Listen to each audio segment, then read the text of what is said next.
आप देख रहे हैं गुरुकुल निगम नेडम तेलंगाना में ब्रह्मचारी व्यायाम करते हुए, क्योंकि ब्रह्मचर्य के लिए आप देख रहे हैं शारीरिक अभ्यास अति आवश्यक है। क्योंकि जो भोजन बनता है, भोजन से रस रक्त मांस मेद बनता है। जब तक हम भोजन को ठीक से पचाएंगे नहीं तो धातुएं नहीं बनेंगी, और शरीर में जो हम ब्रह्मचर्य पालन कर रहे हैं उसका आप ठीक से लाभ नहीं देख पाएंगे।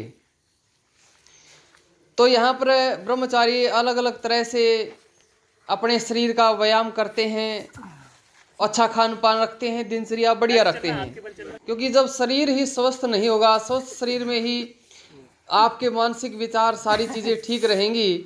और जब आजकल जो बच्चों को, चाहे वो रात्रि दोष की बात है, चाहे वो धातु नष्ट होने की बात है, इन सब के पीछे कारण क्या है? इन सब के पीछे कारण वही है कि शारीरिक व्यायाम उनका ना करना। जो व्यक्ति अच्छे से शारीरिक व्यायाम करता है तो शरीर अच्छे से थक जाता है, तो उसे नींद भी अच्छी आती है, और जब भोजन पचता है, भोजन का रस भी शरीर अच्छे से ग्रहण कर लेता है, तो इससे उसका ब्रह्मचर्य मजबूत रहता है। ब्रह्मचर्य के बारे में ऋषियों ने अनेकों विचार दिए हैं, अनेकों बातें ब्रह्मचर्य के ऊपर कही हैं। मैं तो ये कहूँ कि सब आश्रमों का मूल जो ऋषि दयानंद ने कहा है वो ब्रह्मचर्य ही है। जब मूल में ही भूल हो जाती है तो फिर उस युवा की उन्नति नहीं हो पाती है, राष्ट्र की उन्नति नहीं हो पाती है। आप चाहते हैं मैंने जो पेड़ लगाया है वो पेड़ अच्छे फल दे, अच्छे फूल आए उस पर, यदि आप उसकी जड़ में ही कोई रोग लग गया, जड़ में रोग लगने पर वो पेड़ अच्छे से बढ़ नहीं पाता है। तो इसलिए हमारी जो जड़ है वो ब्रह्मचर्य है, और इसको जितना मजबूत रखेंगे आपका पेड़ उतना ही मजबूत रहेगा, उतने अच्छे फल फूल आएंगे। और इसके साथ साथ ब्रह्मचर्य पर, यानी कि आज जो नौजवानों की जो सबसे बड़ी समस्याएं चली, जो मानसिक रूप से जूझ रहे हैं, माता पिता इस बात को समझ नहीं पा रहे हैं कि इसके पीछे कारण क्या है। कारण वही है, हम पेड़ में जड़ में रोग और बाहर छिड़काव करते रहें तो फिर कैसे लाभ मिलेगा। तो आप इस बात को समझिए और युवाओं को भी ब्रह्मचर्य के लिए प्रेरित कीजिए। और विद्या का केंद्र है गुरुकुल निगम नेडम, यहाँ ये युवा संकल्प लेके आए हैं, आचार्य जी बड़े पुरुषार्थ से पढ़ाते हैं। क्योंकि गुरुकुल में एक व्यवस्थित दिनचर्या होती है, और जब तक एक व्यवस्थित दिनचर्या नहीं होगी, तब तक जब तक हम नियमों में नहीं रहेंगे तब तक ब्रह्मचर्य संभव नहीं है। और ऐसा ही गुरुकुलों में संभव हो पाता है। यहाँ सांगोपांग विद्या का ग्रहण करवाया जाता है।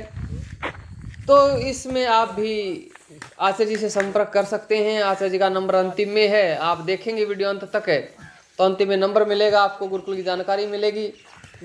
तो आप इससे जुड़िए और ब्रह्मचर्य में विशेष रुचि रखिए।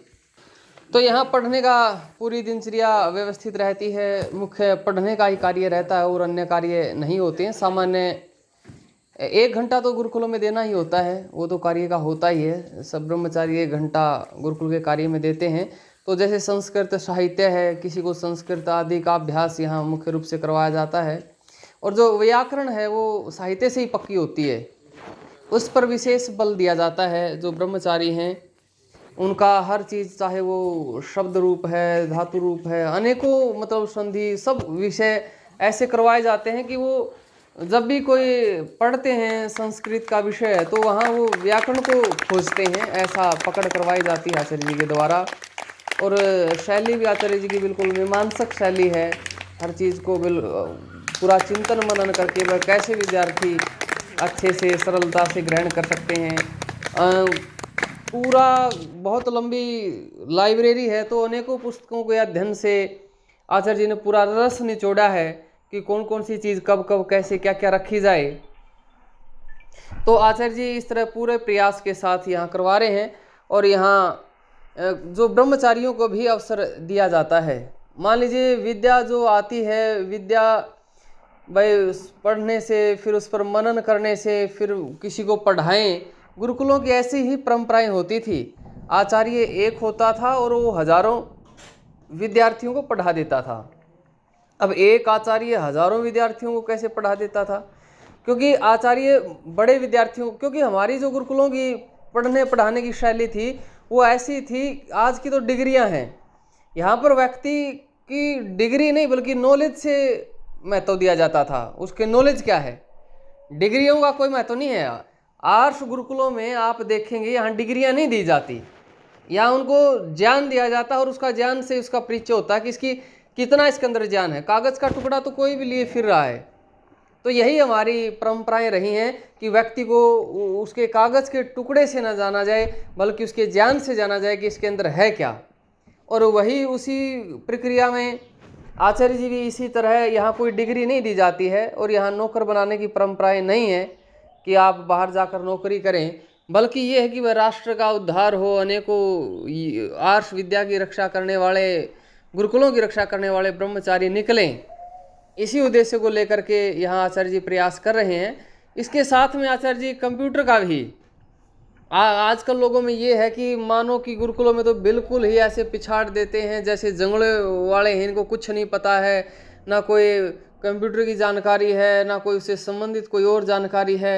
ऐसा यहाँ नहीं है, बल्कि यहाँ पर ब्रह्मचारियों को कंप्यूटर से संबंधित जानकारी भी, चाहे वो टाइपिंग है या अनेक और एप्लीकेशंस हैं या और चीज़ें हैं, उन सब चीज़ों में ब्रह्मचारियों को प्रवीण किया जाता है, उनकी कक्षाएं लगाई जाती हैं।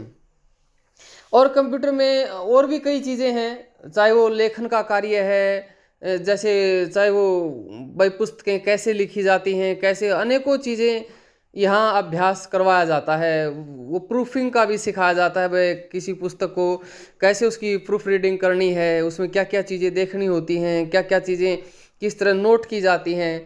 क्योंकि आचार्य जी का आप देखेंगे तो आचार्य जी ने भी बहुत पुस्तकें लिखी हैं और शिक्षा शास्त्रम जो आचार्य जी की एक आर्य जगत में प्रसिद्ध पुस्तक है, क्योंकि महर्षि पाणिनि जी की जो पुस्तक थी शिक्षा शास्त्र में, जो वेदों का पहला अंग है, उसमें जो दीर्घ रूप में था, जो सारे सूत्रों सहित, उस पर आचार्य जी ने बड़ा अच्छा कार्य किया, बड़े चित्रों के साथ उसमें भी कार्य किया और भी अनेकों पुस्तकें निकाली। और अब तो निरुक्त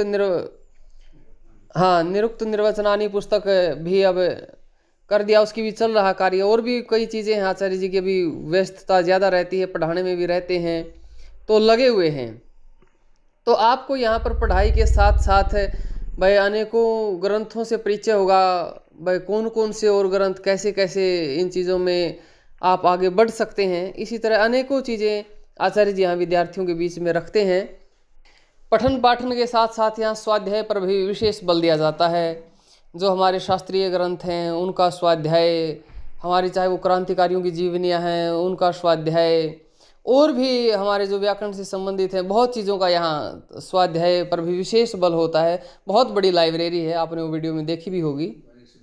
हाँ, जो हमारा वैदिक सिद्धांत हैं, भाई हमारी जो वैदिक सिद्धांत क्या क्या हैं, उन सब चीज़ों का यहाँ परिचय करवाया जाता है, स्वाध्याय करवाया जाता है।